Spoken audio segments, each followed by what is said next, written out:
Hello students, so today we have doctor Priyanka Pradhan with us. Priyanka Maharashtra से हैं और उनका ऑल इंडिया रैंक 17 है, जिसमें उनका जो जनरल कैटेगरी रैंक है वो है बच्चे बच्चे 7। कैटेगरी 7 आपका कैटेगरी रैंक है। Okay, so Priyanka, I am so very happy to see you here. और बेटा, अभी इतना अच्छा सक्सेस आपको मिला है, बहुत बहुत शुभकामनाएं हमारी तरफ से, और इसको और अच्छा बनाते हुए आपको चलना है अभी आगे आने वाले टाइम में। बहुत सारी क्वेरीज जो है बच्चे स्टूडेंट्स की। तो सबसे पहला क्वेश्चन आप मुझे बताओ बेटा, आपका बीएमएस का कॉलेज कौन सा है और कहाँ से है? मैंने PMT Ayurveda college Shevgaon, district Ahmednagar, Maharashtra से किया है मेरा ग्रेजुएशन। अच्छा बच्चे, ओके। तो स्टार्टिंग विद फर्स्ट क्वेश्चन, बच्चे आपकी एआईए पीजीईटी की प्रिपरेशन कैसी रही, इसके बारे में आप कुछ बताइए।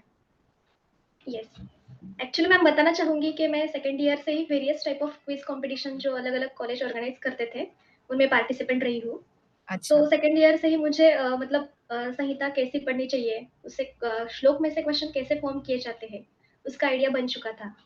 और जो बच्चों में डर रहता है अक्सर कि संहिता से डर लगता है, मतलब श्लोक कैसे पढ़ने चाहिए, उनको ऐसा लगता है कि नोट्स से कर ले।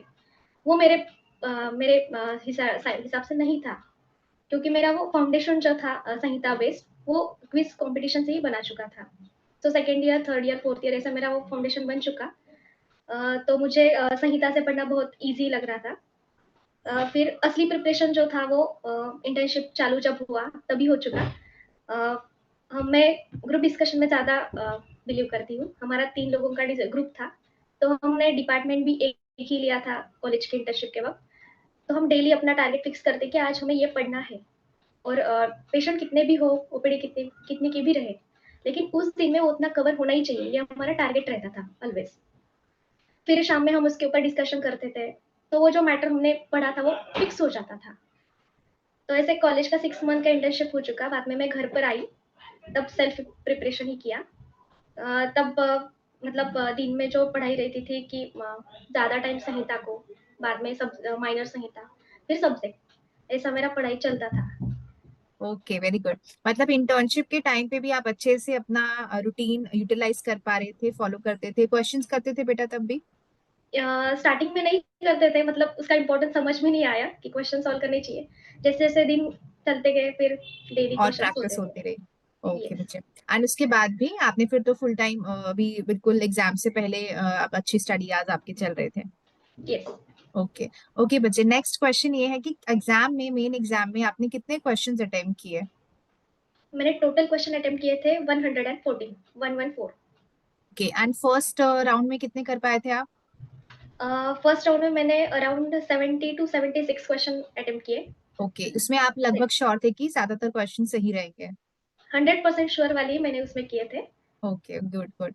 तो वो आपके लगभग मोस्टली सारे सही ही निकले हैं ना, उसमें कोई गलती तो हाँ, नहीं मिली? ओके, नहीं, दैट्स नहीं। Very nice. तो मतलब फर्स्ट जो आपका लेवल था जब आप एग्जाम सॉल्व कर रहे थे, उस समय पे कॉन्फिडेंस आपको आया कि 70 क्वेश्चन सही है, मतलब अच्छा करेंगे। Very good. हुँ, तो बहुत अच्छी बात है बेटा, आपने ये चीज लेवल 1 लेवल 2 आप लेवल 3 अच्छे से फॉलो कर पाए। बिकॉज कई बार क्या होता है कि अगर हम प्रैक्टिस के टाइम पे चीजें फॉलो नहीं करते तो मेन एग्जाम में भी नहीं कर पाते कई बार। यस, बिल्कुल। ठीक है बेटा, ओके। नेक्स्ट क्वेश्चन ये है कि बच्चे अपना टाइम कैसे डिवाइड करते हुए चलते थे, कि कितना टाइम क्वेश्चंस करने हैं, कितने टाइम आपको रिवीजन करनी है? जैसे हमें पता है कि एग्ज़ाम में मोर दैन 60% सिलेबस संहिता से ही आता है। तो मेरे हम्म। ख़्याल से संहिता को हमें ज़्यादा फ़ोकस करके चलना चाहिए। तो ऑब्वियसली अपना टाइम भी उसी तरह से डिवाइड करें कि संहिता को ज़्यादा टाइम दें। मेरा जो शेड्यूल रहता था उसमें मैंने 3 hours Charaka Samhita, 3 hours Sushruta Samhita, then 1 hour for minor Samhita, 1 hour for subject, and then 1 hour for modern subject, और शाम में सोते वक़्त लगभग 1 and half hour for questions. ऐसा मेरा डेली का शेड्यूल रहता था। सो संहिता को ज़्यादा टाइम मैं प्रेफ़र करती थी। ओके। और ये 1 to 1.5 आवर्स जो क्वेश्चंस को देते थे, इसमें लगभग 200 300 क्वेश्चन सॉल्व कर लेते थे? स्टार्टिंग में 500 होते थे, लेकिन जब एग्ज़ाम नज़दीक आने लगा, 2 to 3 months before exam, it was quite 1500, 2000 तक वेरी चले नाइस। जाते थे। बहुत बढ़िया। मतलब इतने नंबर ऑफ क्वेश्चन जब एक साथ स्पीड से प्रैक्टिस करेंगे तो इतना अच्छी आपका जो है वो एग्जाम लेवल पे भी उतना अच्छा प्रैक्टिस बनेगा। That's yes. Very good. और एक डाउट बच्चे जो स्टूडेंट्स हमेशा रखते हैं कि जो क्वेश्चंस आपने सॉल्व किए, आपने प्रैक्टिस की और उनके आंसर्स आपको नहीं आ रहे हैं, तो आप उसी टाइम पे उसको चेक करते थे या बाद में टाइम निकाल के रखते थे कि मैं तब चेक करूंगी? मैं तो उसके लिए स्क्रीनशॉट निकाल के लेती थी, क्योंकि अच्छा। मतलब जिसे भी अपन क्वेश्चन सॉल्व करते हैं उधर उसका एक्सप्लेनेशन पे दिया होता है, हाँ, तो राइट उसके राइट। स्क्रीनशॉट निकाले तो वो अच्छा रहता है, फिर अपने को बाद में मतलब वो रहता है ना कि वापिस संहिता तक जाके आप। पहुंचे, उतना राइट। टाइम देते नहीं अपन अक्सर। जी तो जी, बिल्कुल स्क्रीनशॉट समझ। कर। हाँ। अच्छा, ठीक है बच्चे, नाइस। ओके, एंड आपकी स्ट्रैटेजी क्या थी प्रिपरेशन के लिए, मतलब एक मेन स्ट्रैटेजी आप जो स्टूडेंट्स को गाइड करना चाहो? स्ट्रैटेजी बनाना चाहूंगी तो अगेन वही कि संहिता को फोकस करें। बच्चों को हम्म। लगता है कि हम सब्जेक्ट देखेंगे उससे भी क्वेश्चन आते हैं, लेकिन जिससे आपके से मोर देन 60% पार्ट कवर होने वाला है, उसको इग्नोर करके कोई सही माइनर संहिता या सब्जेक्ट के पीछे मत भागिए। संहिता को बेस बनाए चल के रखना चाहिए। First cover the Samhita, then minor Samhita, then subjects.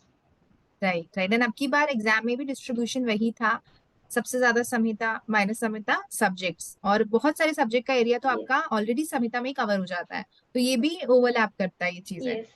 Okay, और बच्चे टोटल स्टडी आवर्स आपके इंटर्नशिप के टाइम कितने रहते थे, और एंड टाइम जब था लास्ट 1 मंथ में आपके कितने स्टडी आवर्स रहते थे? During internship it was like 4 to 6 hours. मतलब ओपीडी मतलब कितना दिन में काम होता था उसके ऊपर डिपेंड करता था। बहुत बार थक जाते थे, सर्जरी की पोस्टिंग हो तो मतलब उतना नहीं होता था, लेकिन मिनिमम 4 to 6 आवर होता ही था। 4 आवर्स का कहीं नहीं गया। और बाद में जब एग्जाम नजदीक आया तब इट वाज 10 to 12 आवर्स। तब तो बस जो भी टाइम मिल रहा है बस पढ़ाई पढ़ाई पढ़ाई। पढ़ाई पढ़ाई जी, पढ़ाई, यस। बिल्कुल। एंड अपना टाइम मैनेजमेंट आप स्टडीज के लिए कैसा रखते थे, मतलब कितने बजे उठना है, कब सोना है, ये बताओ मुझे। मेरा तो फिक्स था, मैंने अपने स्टडी टेबल के ऊपर लगा के रखा था चार्ट। मुझे 4:30 से लेके 5:30 तक ये पढ़ना है। बाद में 5:30 से 4:30 6:30 तक ये, ऐसा पूरा मतलब सोने से पहले कल मुझे क्या पढ़ना है वो मेरा तैयार रहता था। लेकिन मतलब अगर 1 मंथ का प्रिपरेशन हो तो फर्स्ट 10 डेज में मुझे क्या कवर करना है, उस 10 डेज में इस दिन ये मैं ये करने वाली हूँ, उस दिन वो करने वाली हूँ, ये पूरा मैंने अपने वॉल के ऊपर लगा के रखा था। फिर पर्टिकुलरली 1 डे का भी सोने से पहले कि हाँ मुझे सुबह उठने के बाद ये सोचने में मेरा टाइम वेस्ट ना जाए कि आज मैं पढ़ूँ क्या। अक्सर बच्चे गलती गलती कर देते हैं कि सुबह उठते तो है, लेकिन उनको ये पता नहीं होता कि आज मैं पढ़ने क्या वाली हूँ। उसमें 2 घंटे वेस्ट हो जाते हैं। फिर बिल्कुल बिल्कुल। उससे अच्छा है कि आप सोते वक्त ही आपका नेक्स्ट डे प्लान करके रखें कि हाँ मैं उठने के बाद ये करूंगी, बाद में ये। अगर आपके वो सामने क्लियर होगा तो आपका वो टाइम भी चला जाएगा। और अगर आप मोबाइल भी देख रहे हैं तो भी आपके सामने रहता है नहीं यार मैं मेरा शेड्यूल ये है और मैं मोबाइल में टाइम वेस्ट कर रहा हूँ या कर रही हूँ, ओके, वेरी नाइस। तो वो नहीं होता। बिल्कुल। वो प्रियंका, वो शेड्यूल अभी भी आपके टेबल के पास चिपका हुआ है? एक्चुअली मैंने वो निकाल लिया परसों ही, लेकिन वो शेयर अच्छा। कर सकती हूँ बाद में। मतलब एक चीज ये रहती है कि जब आप उसको, मतलब एक चीज हम 1 साल तक फॉलो करने की कोशिश करते हैं और जब वो ड्रीम अचीव होता है, उसके बाद जब आप उस चीज पे वापस जाते हो कि हाँ मैंने ये अपने लिए सोचा था, तो इतना अंदर से आपको भी खुद कॉन्फिडेंट फील होता होगा, देखो मैंने ये करा एंड मुझे सामने उसका रिजल्ट मिला। तो बेटा ये यस। सब लोगों को ध्यान रखनी है कि जब डेली डायरी हम मेंटेन करने के लिए बोल रहे हैं या कुछ टारगेट के लिए जब बोला जाता है कि ये आपको करना है, 15 डेज का साइकिल है, 10 डेज का साइकिल है, तो जितना आप उसको एक ना अपने स्टडी टेबल पे ही उन चीजों को जब मैनेज करके चलोगे, उसको बिल्कुल एक फॉर्म में रखोगे कि हाँ ये होना ही है ना, सुबह उठ के जब आपको पेपर दिखता होगा अपने आप अंदर इंस्पिरेशन, अरे ये तो आज करना है ना, तो वो सभी स्टूडेंट्स को ये चीज फॉलो करनी चाहिए, बिकॉज ये बेसिक चीजें हैं पर बहुत बड़ा रिजल्ट आपको एक लॉन्ग रन में देती हैं। So very good Priyanka, I am so happy कि आप वो चीज अच्छे से मेंटेन कर पाए, बिकॉज अल्टीमेटली बहुत बच्चे एक्साइटेड होके शुरू जरूर करते हैं बट कंसिस्टेंट नहीं रह पाते हैं, वो सबसे ज्यादा मैटर करता है। जी। ओके बच्चे, नेक्स्ट क्वेश्चन है आयुष स्कॉलर आपका, आपके प्रिपरेशन में कितना हेल्पफुल आपको रहा और कौन सा पर्टिकुलर पार्ट आपको बेस्ट लगता था कि हाँ सबसे अच्छी जो चीज आपको लगती थी? सबसे सबसे अच्छी चीज तो मुझे यही लगी कि वो ट्रिक्स जो आप बताते थे, it was really amazing, it helps me tremendously. Because many times भी अपन जब संहिता से पढ़ते हैं तो बहुत ज्यादा कंफ्यूज हो जाते हैं, लेकिन वो ट्रिक्स अगर हमने देखी, मैंने एग्जाम के 2 दिन पहले आपका वो वीडियो देखा था जिसमें आपने वो रसद नहीं, वो कौन सा था, भारत का। अभ्यंतर बाह्य मार्ग व्याधि का हाँ हाँ डिस्ट्रक्शन हाँ जो हाँ, था, राइट हाँ, राइट राइट। वो सांप आया, उसने काटा वगैरह, वो मैंने वो देखा था, मुझे वो इतना अच्छा लगा, बहुत मतलब ट्रिक्स और वीडियोस थे ना, वो बहुत ज्यादा हेल्पफुल रहे पूरे प्रिपरेशन राइट, क्योंकि कई बार हम यही देखते हैं कि हम लोग जैसे पिक्चर देखी, हमको कोई भी पिक्चर अभी मैं पूछू कुछ कुछ होता है क्या, वो सीन याद है क्या, तो एकदम में। क्लिक करता है। वही तरीके से हमारा दिमाग भी बहुत बार काम करता है कि जो चीज हमने एक बार देख ली वो हम भूलने नहीं वाले। तो ये चीज, और सबसे देखो बच्चे ये भी होता है प्रियंका, कि सब बच्चों में से रेगुलर कौन रह रहा है सेशंस के साथ, रेगुलर कौन है, कौन उसको एक बार रिवाइज कर रहा है, वो भी वहां पे पार्ट आ जाता है कि कौन बच्चा कितना डेडिकेटेड है। एंड अल्टीमेटली उसका प्रॉपर बेनिफिट भी कौन ले पाता है ना, जैसे सब बच्चे हैं उसमें से जो रेगुलर है, कंसिस्टेंट है, वो ही बेनिफिट ले पाता है उन सब चीजों का भी। सो ओके बच्चे, नेक्स्ट क्वेश्चन ये है कि कई बार जब आप टेस्ट देते होगे, एग्जाम देते होगे, तो आपको लगता होगा कोई क्वेश्चन ऐसा मिला कि अरे ये तो मुझे नहीं आ रहा है, या फिर ये तो मुझे लगा था मुझे आता है बट मेरा गलत हो गया, तब कई बार डिमोटिवेट हो जाते हैं, या फिर किसी भी और कारण की वजह से कि आपको लगे कि नहीं हो पाएगा, कुछ भी ऐसा है, तो अपने आप को कैसे मोटिवेटेड आप रखते थे?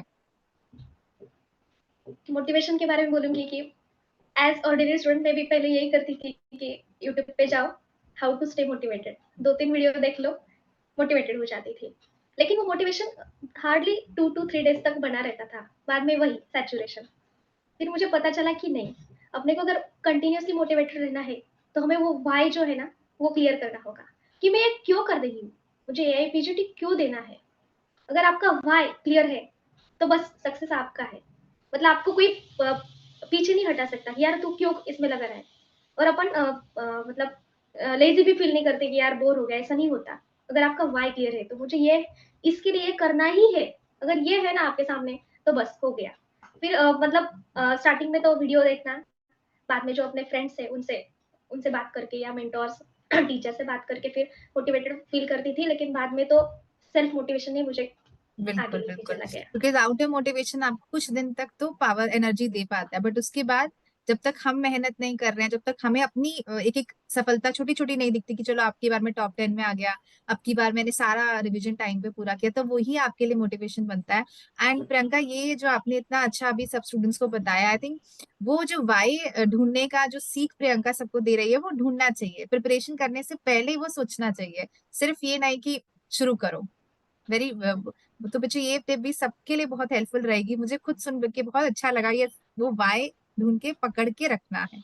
जी, ठीक है बच्चे, चलिए नेक्स्ट क्वेश्चन ये है कि प्रैक्टिस टेस्ट में आपके कैसा स्कोर रहता था, और मतलब अपनी गलतियां कैसे आप सुधारते थे वो चीज? प्रैक्टिस टेस्ट में तो मेरा मेरा ऐसा ही था, मानना था कि 300 मुझे मिलने चाहिए, 300 से नीचे नहीं जाना है, 300 कंटिन्यू रहेंगे तो भी चलेगा। और उसके लिए मैं क्या करती थी, अगर मतलब एक टेस्ट दे दिया, तो उसमें जो भी मेरे क्वेश्चंस गलत हो चुके हैं, मैंने एक मिस्टेक बुक बनाई थी मेरी, उसमें मैं पर्टिकुलर टेस्ट दिया, तो उसमें जो भी गलत हो गए, 20 हो गए, 10 हो गए, जो कुछ भी हो गए, वो उसमें लिखती थी। और नेक्स्ट टेस्ट के पहले वो रिवाइज करती थी, वो मिस्टेक बुक मेरे 15 डेज के गैप में मैं से रिवाइज करती थी। बहुत बार ये होता है, ये मुझे पता चला कि हम साइमल्टेनियसली एक ही क्वेश्चन गलत करते रहते हैं। मेरा ऐसा हुआ था, दंतिघृत फॉर एग्जांपल मैं देती हूँ, पांडु चिकित्सा में वो वर्णित है, लेकिन मुझे हर बार वो मैं गलत करती थी, फिर मुझे लगा कि हम एक ही क्वेश्चन बार बार गलत कर रहे हैं।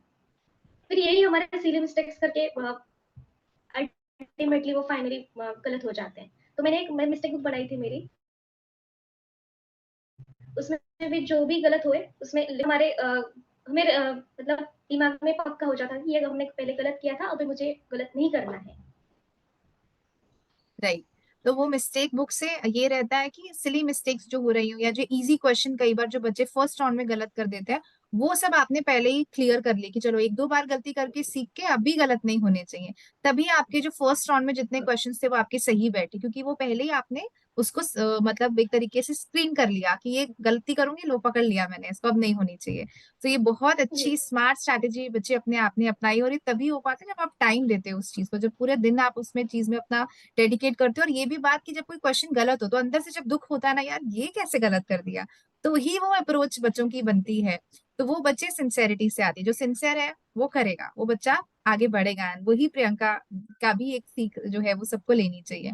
ओके बच्चे, नेक्स्ट क्वेश्चन ये है कि आपके फ्यूचर गोल्स बच्चे क्या हैं? फ्यूचर गोल्स तो मुझे अभी गायनेक का ब्रांच लेना है। इंस्टीट्यूट तो मैंने अभी फिलहाल फिक्स नहीं किया, लेकिन गायनेक में ही करना है। तो मेरा एक मानना है कि एक आयुर्वेदिक गायनेकोलॉजिस्ट बनके मुझे बाहर आना है। Very nice. चलिए नेक्स्ट 5 इयर्स में हम प्रियंका को देखेंगे एकदम बढ़िया गायनेकोलॉजिस्ट, जो जो भी प्रैक्टिस आप खुद की चाहते हो या जैसे भी चाहते हो वो, आई जस्ट विश वो मुझे देखने को मिले। और आप मुझे बताओ कि मैंने अपना खुद का सेंटर खोला है मैम, आओ आप। Yes ma'am. चलिए ऑल द वेरी बेस्ट बच्चे, बहुत अच्छा सपना है और जल्दी ही पूरा हो। चलिए बच्चे नेक्स्ट क्वेश्चन ये है कि आप अपनी सक्सेस बच्चे किसको डेडिकेट करेंगे? फर्स्ट ऑफ ऑल मेरी फैमिली, जिन्होंने मुझे कंटिन्यूअसली सपोर्ट किया। उन्होंने मुझे बिलीव किया कि नहीं मेरी बच्ची कर सकती है।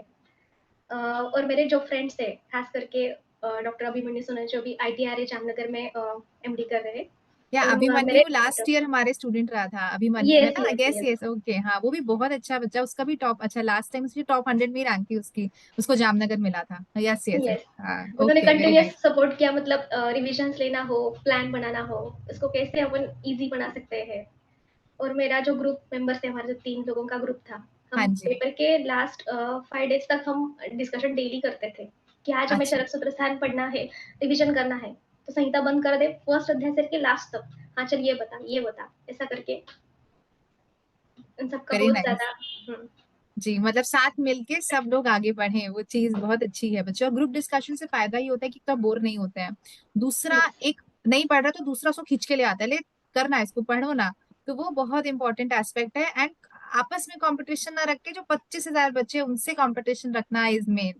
जी। ओके बच्चे, नेक्स्ट क्वेश्चन ये कि आप जो स्टूडेंट्स आने वाले हैं उनको आप क्या गाइडेंस दोगे, उनको क्या आप जो है एक सीख देना चाहोगे? यस। मैं तो बोलूँगी कि have a big dream. Fear सबको होता है, लेकिन अगर आप बड़ा सोचेंगे नहीं, तो आप करेंगे ही नहीं। So have a big dream and work on that. Be consistent, be dedicated. That is what is very important throughout the journey. लेकिन ऐसा है कि अपना जो एआईपी बाद में अपने को एग्जाम देनी है, ये तो कंटिन्यूअसली 7-8 महीने आपको पढ़ना होगा, फिर जाके आपका एग्जाम है। क्योंकि हम देखते हैं कि शुरुआत में बहुत सारे बच्चे प्रिपरेशन स्टार्ट करते हैं। उस वक्त उनका जो मोटिवेशन रहता है, उनकी जो पावर रहती है, वो लास्ट तक नहीं रहती। मतलब रेस में से आधे बच्चे तो उधर निकल जाते हैं। लास्ट तक राइट। बहुत कम बच्चे ऐसे होते हैं जो रेस में रहते हैं। तो आपको कंसिस्टेंट रहना है थ्रू आउट द प्रिपरेशन, और खुद में बिलीव करो कि हाँ मैं कर सकता हूँ, क्यों नहीं कर सकता, मैं तो ये करूंगा ही। और अपना जो मोबाइल है उससे थोड़ा सा दूर रहिए, क्योंकि आज की जनरेशन जो है वो बहुत ज्यादा मोबाइल पे बिजी होती है। तो अपना टाइम डिस्ट्रैक्टेड इज रहते हैं। Too much precious. सो उसका अच्छे से इस्तेमाल करिए। अपना अगर अपने गोल को हासिल करने में उसका मदद हो रही है तो ही, ये तो बाकी के जो भी सोशल मीडिया वगैरह है उससे दूर ही रहना अच्छा होगा। और जितना बड़ा गोल होगा उतनी बड़ी आपकी मेहनत होगी, then success will be yours. तो और बड़ा एक, सोचिए, बड़ा जी रखिए। वेरी गुड बच्चों। और एक लाइन, हमारे महाराष्ट्र के बहुत बच्चे हैं हमारे साथ में, तो उनके लिए एक लाइन बच्चे मराठी में बोल दो जरा, कोई हा भी। एकच चान्स तुम्हाला आहे. बस करून दाखवा सगळ्यांना बस. शेवटची संधी. सोडूच नका. Very nice. थोड़ा बहुत मुझे भी अब समझ आने लगा है, बहुत दिन मैं मुंबई में भी रही तो। Very nice. चलिए बच्चे ऑल द वेरी बेस्ट, मुझे आपसे बात करके बहुत अच्छा लगा।